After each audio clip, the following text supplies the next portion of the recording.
This video is presented by IDSN IT Support and will demonstrate how we do a solid-state drive upgrade with a crucial MX500 250GB 2.5-inch SATA SSD on a Windows 10 Lenovo laptop computer.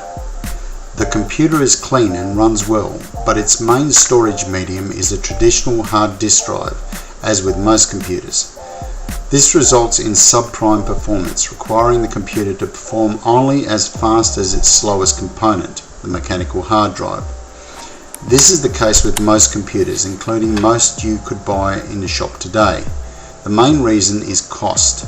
Most manufacturers won't build with solid-state drive technology unless space requires it, or for high-end machines costing $2,000 or more. Anyhow, back to the upgrade. Any computer using a regular SATA hard drive can be modified in this way and will normally result in a performance increase of 10 to 20 times above normal operating speed. Computers taking 1.5 to 2 minutes to boot will take around 10 to 15 seconds after the modification.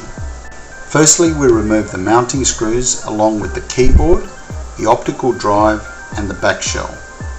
Not all laptops dismantle in this manner. What you're seeing only relates to this Lenovo laptop. All this is to get clear access to the hard disk drive, which must now be removed from the computer. Next, we remove the mounting frame from the hard disk drive. Then place both the new solid-state drive and the original hard disk drive into the replication module. This device can copy disks on its own, but so that we can see what's happening, we'll show you using Mini Tool Partition Wizard. This software is only one of many good tools that can be used for this type of work.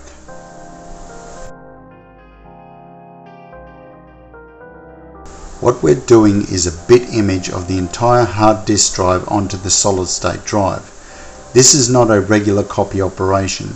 A bit image will copy every single bit of data, 1 or 0, from one drive to the other, making an exact mirror copy.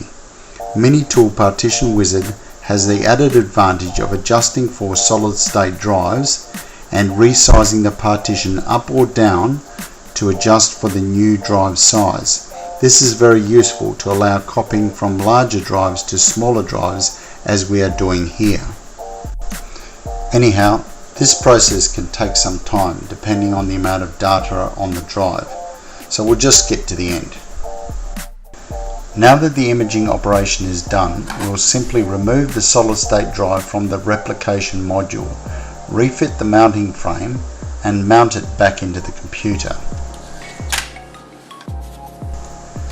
Next, we replace the back shell, the optical drive, the keyboard and all of the screws.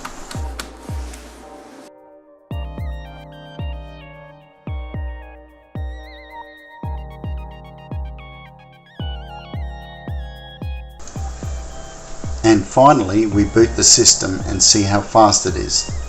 Original startup time on this machine was 120 seconds. It now takes around 15 seconds.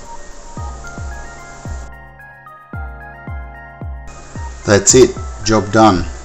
If you'd like this modification done to your machine, please contact IDSN IT Support. Thank you for watching.